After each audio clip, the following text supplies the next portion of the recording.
lost objects. We live in a society, believe it or not, that has lost different things from the past that some would deem as mystical or legendary, or maybe they never existed, or maybe they did exist but they were something else entirely, but we thought they were something else and we added a bunch of lore to them and now they became magical. Throughout history, there's been several different really cool artifacts that have disappeared or have been misplaced or hidden from the public, and I find those things really interesting. So I created this iceberg with all these things in it that I personally love. I try to stick to more physical objects rather than ideas or places. There's a lot of lost places in history, or like civilizations. But at the top of this iceberg, I've started off with more well-known stuff like the Knights of the Templar Treasure, the Holy Grail, and then further on down you get into some weirder things like the Glocke, Solomon's Ring, the Crystal Skulls. But this project has taken a little bit of time, and I'm sorry I haven't posted very much, but we'll just go ahead and get into it because, you know, I can't think of a better way to spend my day than talking about mystical artifacts with the boys. So let's do it. Before I get into it, I just want to say thank you guys so much for all of your support and all of the subscribers that I have now. You guys are what has made it possible for me to do these random projects that I'm doing right now, and I want to say thanks. And I'm going to start posting more consistently. Actually, I know I've said that so many times, but for real. But let's get into it.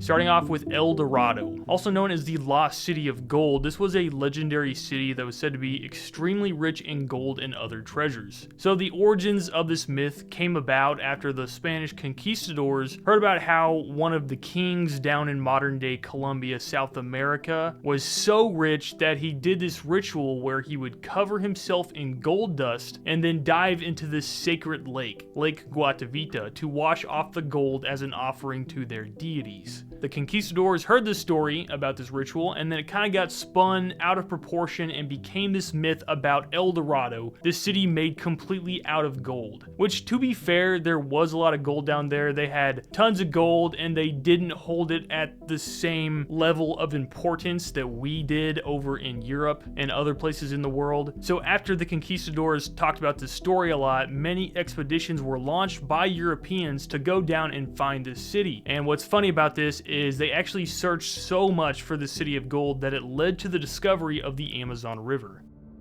Next, we got the Holy Grail. This is a legendary object that traditionally was thought to be the cup that Jesus drank from during the Last Supper. Back during medieval times, people began to add more lore about this cup, about how it was an actual object that had miraculous healing powers and provided eternal life and eternal youth on Earth. So stories about this cup also got spun out of proportion and kind of began to get entwined with the stories about legendary King Arthur, who was constantly trying to find this Holy Grail. Historically, some people believe that there was an actual cup that survived for a long time, and that King Ferdinand the Great was gifted the original Holy Grail in 1055 AD by a Muslim who was trying to reduce tensions in Spain during the Crusades. And today, there's 4 different locations throughout the world that claim they have the actual Holy Grail. The most popular of these places that say they have it is the Valencia Cathedral in Spain, where some believe they do have the genuine cup. There's even some theories that for some reason it's hidden in Fort Knox, but I mean, do they even have gold there? I don't even think they have gold there, so they probably don't have the Holy Grail. Other people think that the Knights Templar actually had it, and they had it for a long time, and then hid it in the Polish countryside with the rest of their treasure, which I'm going to talk about here in a little bit. But if we're being honest, the cup that Jesus likely drank out of during the Last Supper, I would assume was just a clay cup that likely got destroyed later on, because, you know, clay doesn't hold up real well, and I don't think, personally, there was anything really special about this cup other than Jesus drinking out of it. The Knights Templar Treasure. Also known as the Order of Solomon, there was this medieval group that was a powerful, devout Christian group called the Knights Templar. They were established back in 1119 to protect people traveling to the Holy Land. But also, this group was put there to carry out military operations because they were considered to be elite soldiers. So, the Knights Templar was said to have a massive treasure because they were constantly getting paid to do different things or to lend money to different people. So the Knights Templar treasure was this massive amount of wealth that many people think that the Templars had by the end of their existence. In 1307, King Philip IV of France disbanded the Knights Templar by accusing them of different kind of made-up crimes. And the reason he did this actually was because he went in debt to them and he didn't want to pay them back. So he's just like, you know what, I'm really powerful, I'll just destroy them instead of giving them the money that we borrowed from them. So the Knights Templar, seeing that they were going to get destroyed, took all their treasure hypothetically and hid it somewhere. Some say it's near the Roslin Chapel in Scotland because there was like a whole bunch of mysterious Templar symbolism in this church and around this church. Others say there's tunnels underneath La Rochelle in France because this was a major port that they were at all the time, and so they think while they were getting disbanded, they left all their treasure underneath this port. All that being said, going through history and different things, all the stories of the treasure are just stories, and there's no solid evidence on if they actually existed.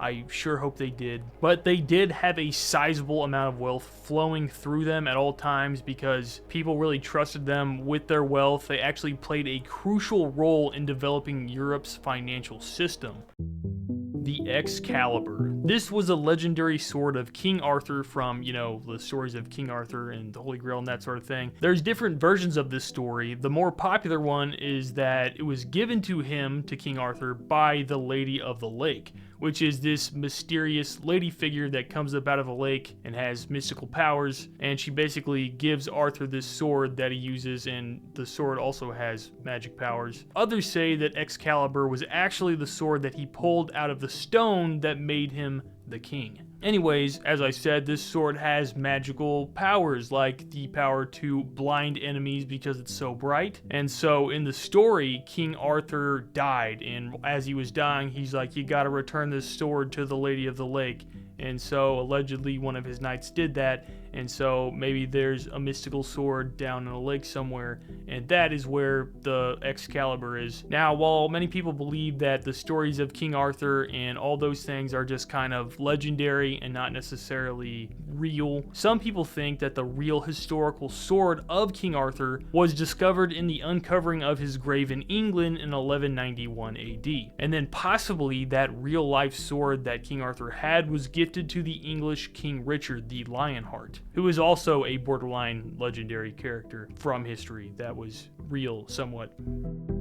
Noah's Ark. So in the book of Genesis, Earth gets flooded and it cleans the earth from all of humanity's evil. And so Noah and his family survives by obeying God and building a giant boat to live on for 40 days and 40 nights with pairs of animals from all over the world. Now, the story says that the ark landed on the mountains of Ararat after the floodwaters ceased. So many people believe that the actual Noah's Ark is still sitting somewhere on a mountain, but they haven't discovered it. But it has been so many years, I would assume if I were Noah and I had a giant boat and I landed it somewhere and there was no more buildings or people anywhere, I probably would just start dismantling that boat and use it for other shelters. That seems logical to me. There's many different speculations on like different formations that was the actual ark, but anytime someone tries to say something is the ark or something looks like it's the structure of the ark in the Ararat Mountains, people are like, no, there's no way that's real. Anyways, to this day, nothing has been confirmed to be the ark, and maybe it's still out there. Maybe there's a formation somewhat of where it was at. It was a long time ago. The Patiala Necklace. This was a huge necklace that was made for Indian royalty of Patiala worth $2.6 billion. It was made by Cartier, this French luxury goods company, back in 1928, and it contained 2,930 diamonds, along with a centerpiece gigantic 234 carat diamond, being the second largest yellow diamond in the entire world. Anyways, this necklace disappeared mysteriously in 1948, but the giant yellow diamond reappeared in 1982 at this auction in Switzerland. Now, while some pieces of this legendary necklace have still yet to be found, parts of the necklace were purchased back in 19 1598 in a shop in London by a Cartier associate, who then started to rebuild the original necklace. Anyways, the original company recreated this necklace, and the recreated version of it was worn by Emma Chamberlain to the Met Gala in 2022. And a lot of people said it was a big deal and it was controversial. I don't really know why though, because it's just, it's just a piece of jewelry. I know that it has ties with like different historical parts of the world, but I mean, dude, it's just a necklace. It is kind of crazy though, seeing history come back in a modern day event like that. I'm not the biggest jewelry guy, but that's kind of crazy.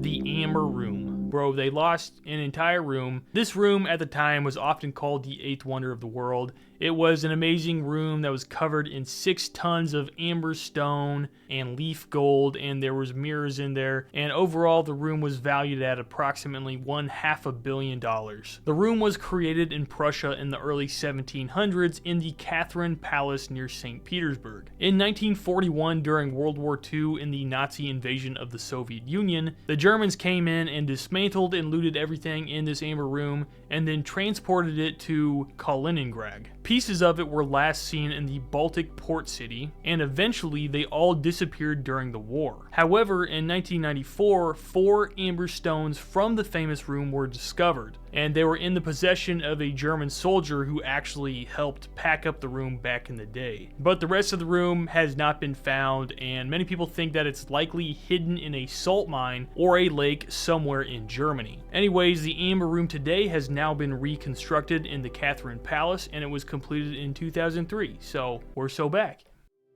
The Holy Lance, also known as the Spear of Destiny or the Spear of Longinus. This is the spear that was said to have pierced Jesus' side during the crucifixion as described in the book of John. There is also more of a Catholic legend about whenever the soldier, who, by the way, had bad eyesight, assumed to be Longinus, stuck the spear into Jesus' side, both blood and water came out and trickled into his eyes and cured him of his bad sight. Although this is not part of the official biblical canon story. Over centuries, this spear has gained legendary status from other stories and legends, saying that whoever possesses this spear is made basically invincible in battle, and that it grants the wielder of this spear divine favor, so they'll have success in whatever they do, making it a symbol of ultimate power and military success. Others say that it itself has powers to heal wounds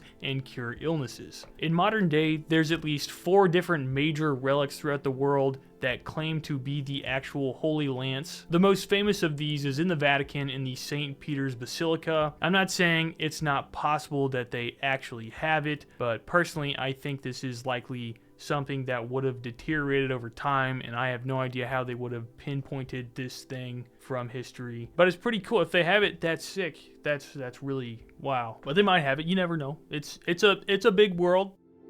The tomb of Alexander the Great. Alexander the Great died in 323 BC. While he was initially buried in Babylon, his body was moved and reburied a couple of times, going from Babylon to Memphis to Alexandria, Egypt. Now, although most people think that his resting place is in Egypt, they weren't for sure still. But I recently found this really interesting theory that Alexander's real tomb was likely mistaken for an Egyptian pharaoh that actually was 1,000 years older than Alexander the Great. So people think that this tomb is labeled to be 1,000 years older than Alexander the Great.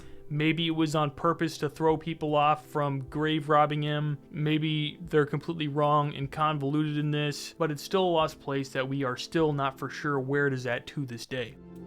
The legendary Florentine diamond. This is one of the most famous gemstones in the world. It is a 137 karat yellow diamond that is so rich in weird history with it. Originally, it was made for the Duke of Burgundy, Charles the Bold, who died wearing it in a battle, the Battle of Morat in 1476. And then this diamond was pillaged from his body after the battle and the dude who got it thought it was glass and then sold it for 2 francs. After this, it passed through several different owners over the next 400 years, even being owned by Pope Julius II at one point. Eventually, it ended up being owned by Charles I, the Emperor of Austria, where he then had it stolen from him shortly after World War I in 1918. So many people think that it was taken down to South America with the rest of the crown jewels, but it was rumored that this massive diamond was brought back to the US in the 1920s, where it was recut and then sold. So at that time in the early 1900s, it was valued at $750,000. Adjusted to inflation, this diamond today would be worth $15.5 million. Dude, it's just a rock. It's not the Philosopher Stone, which we'll talk about here in a little bit. The Ark of the Covenant. We're so back. It's said to be a gold-plated wooden chest that contained the 2 stone tablets with the commandments on it, and then it also carried the staff of Moses' brother Aaron and a jar of manna, which was food. According to the Old Testament, the Ark had a lot of strange things that happened around it, as it was supposed to represent the presence of God. For instance, when this one guy stumbled carrying the Ark, he reached out to steady it, and when he touched the side of it, instead of carrying it by the handles, he instantly died. Also, whenever the Philistines stole the Ark, they were inflicted with these weird plagues and illnesses, and then they immediately returned it saying that it was cursed. Anyways, where is this mystical object at today? Some people speculate that the Ark is hidden in caves near Jerusalem on Mount Nebo, but for some reason the Ethiopian Orthodox Church claims that they have it and that it is in their church, Our Lady Mary of Zion. Now, I'm not saying it's impossible that they have the Ark, but it just seems unlikely that after thousands of years, it suddenly just turns up. There's no history on it being anywhere for thousands of years, and suddenly it shows up right at the time whenever manufacturing relics like this was happening a lot throughout the world. I also find it odd that no one is allowed to see it except for one monk who guards it all the time. And then also there's this story about this London professor during World War II who said he got the chance to examine it because he basically barged his way in, and he took a look at it and he was like, this is a medieval box that was created during medieval times, so he thinks it was created roughly around 1100 to 1400 AD, during a time where they were making a lot of replicas just like this. Anyways, the last time the Ark was actually mentioned in the Bible was saying it was inside the temple in Jerusalem, and so a lot of people, including myself, believe the Ark of the Covenant was destroyed by Babylon whenever they sacked Jerusalem and destroyed Solomon's temple in 586 BC. Or maybe it was just taken by Nebuchadnezzar himself. Not himself, but his army. But we all know where it's actually at. There's a warehouse with a whole bunch of these things, and it's somewhere in there. The Tomb of Cleopatra. So Cleopatra's tomb location has never been discovered exactly. We assume that Cleopatra, along with Mark Antony, were buried together in Alexandria, Egypt. However, many people think that the reason we can't find this tomb is due to the fact that 1400 years ago, Egypt was hit with this terrible earthquake which caused huge tsunamis to form and hit the coast of the great city of Alexandria. When this happened, it sunk the island of Atrahatos, taking down Cleopatra's palace along with the old Alexandria lighthouse, which, keep in mind, was a wonder of the world at the time. It was a really cool place, and it's really sad that that got destroyed. Cleopatra's palace is now 16 feet underwater, and there's more than 20,000 artifacts that you can now go down and scuba dive with and see if you want to, which that would be really sick to do. I want to do that. So yeah, I would assume that Cleopatra was buried underneath Cleopatra's palace, and then it got destroyed and flooded, and now it's just really hard to find. It'd be sick to find it. Not gonna lie, Cleopatra kind of sucks. Go back and look at history. She's pretty lame. She destroyed her entire family's dynasty and was like terrible to her family, and everybody's like, oh, she's such a great leader. No, she was not. She ruined everything. Moving on.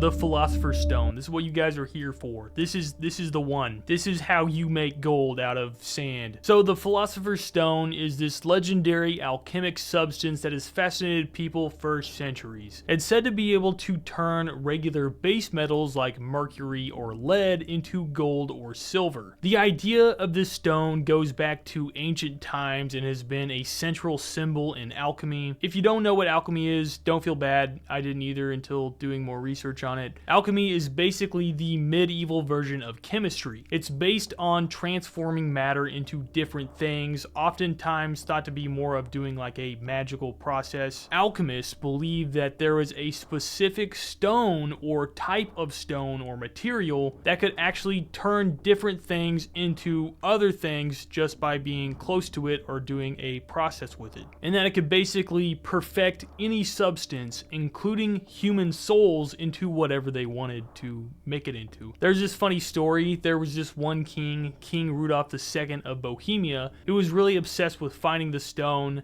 He kind of went borderline insane and schizo trying to find the stone. He ended up exhausting a lot of his resources and ended up trying to use a bunch of random different things that he thought was the stone that was probably really toxic and ended up going completely bonkers. So, alchemist moment. But he believed that, probably different radioactive, borderline radioactive things was going to turn mercury into gold. He failed. His younger brother actually kicked him out of power because he was so insane. But the alchemists believed that they could make what they would call the elixir of life or the elixir of immortality with the Philosopher's Stone. And that elixir of life was said to be like a potion thing that was said to grant the drinker of it eternal life or eternal youth while curing all diseases. Anyways, we're not for sure what it is today. Maybe it was the elephant foot in Chernobyl. Probably not, because that wouldn't be very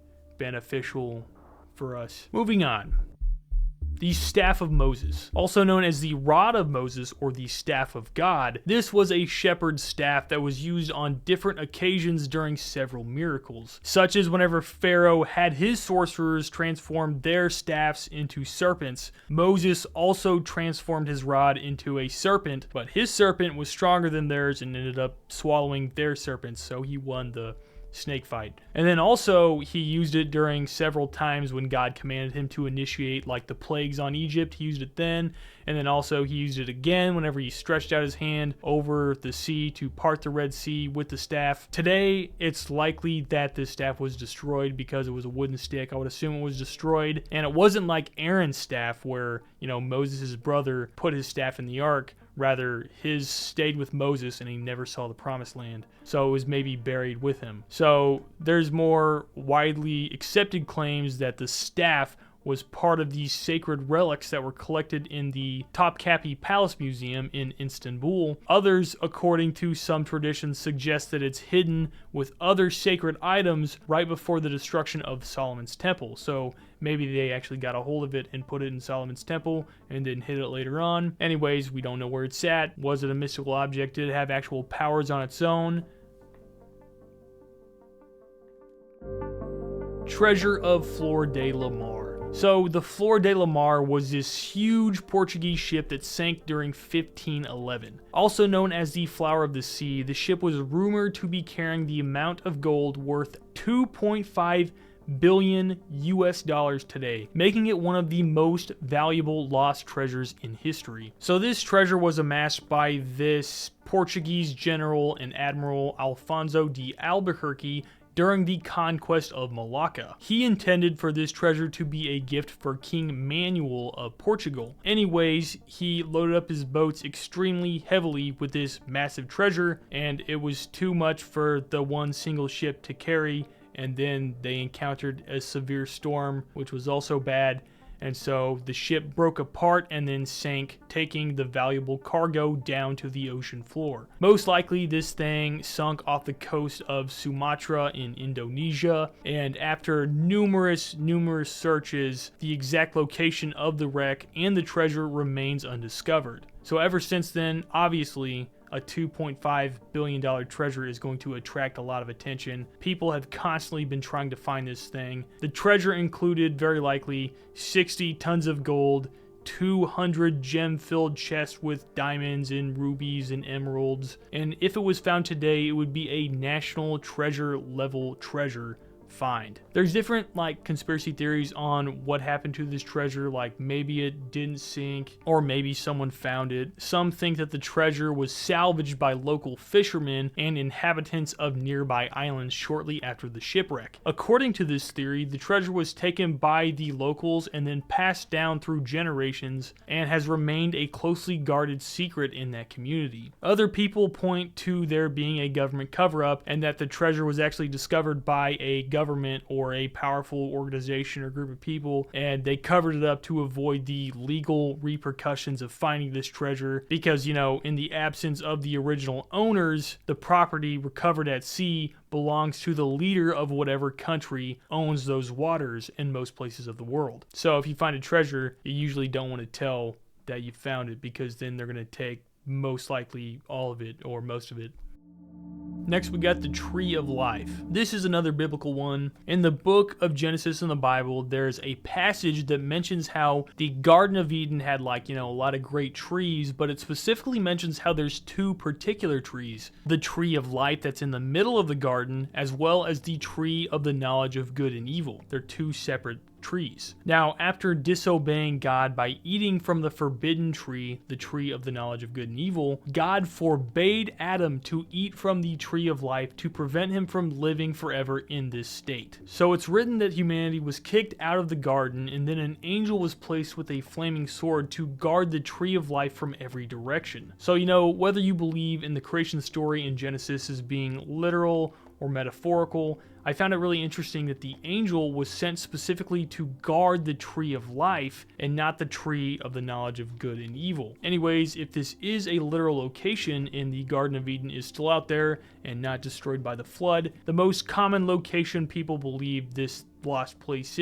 would be around Mesopotamia, which is modern day Iraq. The main reason people would assume it's there is because in Genesis it talks about how there's 4 specific rivers that flow out of the garden, 2 of them being the Tigris and the Euphrates rivers, which would place it right there in southern Iraq. Anyways, I'm going to take a wild guess and say that no one has made it back there and the Tree of Life is a lost object. Blackbeard's Treasure. This was one of, if not the most famous pirate in history. His treasure remains one of the greatest maritime mysteries of all time. Blackbeard, mainly known for his horrifying reputation and massive amount of treasure that he got through piracy, was a terrifying character who I thought was a pirate for a really long time, but it turns out he was only a pirate for a little under 2 years. It was believed that he amassed a huge treasure in that short span of time that included gold and silver coins and ingots, jewelry and precious gems, emeralds, silks, artifacts, valuable goods, really cool weapons, and it's estimated that his wealth was around $12.5 million in today's money. But according to Blackbeard, he said that his treasure, quote, lay in a location only known to him and the devil. Several theories on the possible location of where he hid his treasure. So Blackbeard died in a naval battle with Lieutenant Robert Maynard in 1718 near Oracoke Island. Some even say that after this battle, Blackbeard's ship was rigged with explosives and he forcibly sunk it near that island. However, Oracoke Island is also the place where he beached his favorite ship, the Queen Anne's Revenge. So people think that he was able to get his treasure off of this ship that he beached earlier on and hid it somewhere on that island. Others say that he never amassed a large amount of wealth and that there was no real treasure because he splurged all his riches on wine and merrymaking with his boys, which, I don't blame him. I mean, if I was at the end of it all, and I was a pirate living out my best 2 pirate years of my life, I'm probably going to be a jolly old feller and just live it up with the boys, live it up with the crew. So people are always constantly trying to look for this treasure. There's all kinds of these, silly Discovery Channel documentaries about trying to find the treasure where they're always just about to find it and then commercial and then, they didn't get close to it. What happened? But some people say that people have found the treasure, but they just weren't stupid enough to report it because very likely if they did report it, a lot of it would have gotten taken by different people, government organizations. The Smithsonian probably would have just locked it up in their basement and then nobody would have seen it again. Joking. Die Glocke. Die Glocke, also known as the bell, is an alleged top secret piece of technology that Nazi Germany was supposedly developing back in the 1940s during World War II. So this was one of their so-called wonder weapons, or Wunderwaffe, which were these weapons they were trying to make that were basically supposed to be like super weapons that they mainly used and like flaunted around for their propaganda to say like, we have better stuff than you. We have these mystical weapons that can do untold things. Anyways, this bell was this giant 12-foot tall bell-looking device that many think was either anti-gravity technology, basically like a flying saucer, or that it was possibly a time machine, or just a machine that could see into the past. What's interesting is rumors of this device have existed since World War II, even though for some reason mainstream media criticizes any idea of there being rumors back then, but it's pretty clear there was rumors of this device right after World War II. So mainstream people criticize the idea of this bell existing and say that it's pseudoscientific and just recycled rumors, and the more I research on it, the less I know, the less my brain works. But the place people think it was created and experimented on is modern day Poland. I find this interesting. There's an area near the area where they say that Die Glocke was doing the weird experiments, where this real project called Project Rise, or Project Rise, where they're doing these huge construction projects basically underneath this crazy castle, and it was one of the most massive construction projects that they tried to do during World War II. And many people think that underneath the ground in this huge cave system, they were basically trying to build a complex to build their V2 rockets, which is a whole nother crazy thing that they were doing during World War II. They had rockets during World War II. They weren't super great at the time, but they were way advanced compared to other stuff in the world. Anyways, I found this interesting thing where this guy insists that the bell was real, but it wasn't what we thought it was, and that it was being built near that castle where they're doing the secret V2 weapons research or building. But the bell was not a UFO or a time machine, but it was rather like a particle accelerator, which would have been early to particle accelerators and like one of the first of its kind, which oddly enough, that kind of ties right into Black Ops Zombies, about how they made the particle accelerator and ripped a hole into... Okay, we're not going to talk about this. Or the guy claims that the bell was rather a way to harvest plutonium from uranium by doing this process called transmutation. And the thing was just in the shape of a bell. So, maybe it did exist, but it was just a complete different project than all the conspiracy theories say. Anyways, it's really strange. What in the world were they doing? It is totally possible they could have been doing a secret project and we had no idea what they were doing, and there's no information on it, because different things have happened. Like, for instance, the ball tank, which was this tiny tank in the shape of a ball. There was no papers on it. There was nobody who talked about it. We had no spies in there to know what was going on. And then at the end of the war, we went in and we found a ball tank. A tank in the shape of a ball. It was really small and kind of weird looking, kind of funny. And there was no papers on it. And it's just kind of amazing that something could be completely hidden like this. If we hadn't found that tank, the ball tank itself, we probably also would have said it's just conspiracy theory, so keep that in mind. Crystal skulls. These are multiple shaped objects that are in the shape of a skull that are made out of solid rock crystal. It's often claimed that these skulls came from ancient Mesoamerican cultures. Supposedly, they were created by civilizations like the Aztecs or the Mayans. What happened was there were different explorers throughout the world who reported finding these skulls somewhere around Mexico, or they would find them somewhere around Central America. And also, people started reporting that these things had mystical properties and like supernatural powers, and that whoever came in contact with these skulls got memories from anybody who came in contact with them, and then those memories would just get passed on to the next person who came in contact with the skulls. There's even other theories that these skulls were actually part of a skeleton of some sort of creature, but I don't think so. Anyways, there's a legend called the 13 Skulls Prophecy, where some say that there's these 13 scattered skulls around the world,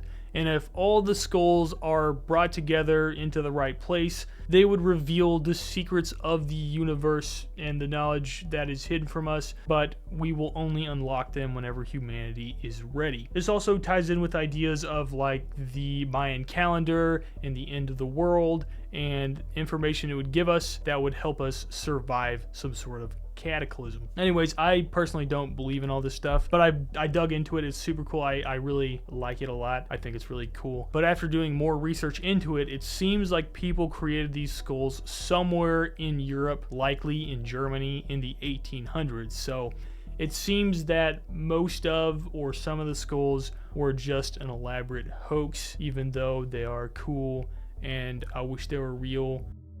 Solomon's Ring. The Ring of Solomon, or the Seal of Solomon, was this legendary signet ring that was allegedly owned by the Old Testament king, King Solomon, the son of the more famous King David. After doing a lot of research into the Ring of Solomon, it doesn't seem that there's any account in the Bible about this ring. It's a non-biblically canon story, but it's still kind of interesting. People say that the angel Gabriel gave Solomon this ring that could control demons and jinns, and that he would use this ring to enslave them, and maybe he enslaved them to then build the temple. Because, you know, the temple was a architectural wonder at the time. It just didn't make sense how it was built in the way it was, and it seemed that there had to be some sort of supernatural power to have built it. People also say this ring gave him special powers like the ability to talk to and control animals, control over the weather, allowing him to summon wind and rain, and the ability to cure any diseases. In the actual biblical story, God asked Solomon if there was anything that he wanted, and Solomon said that he wanted a discerning heart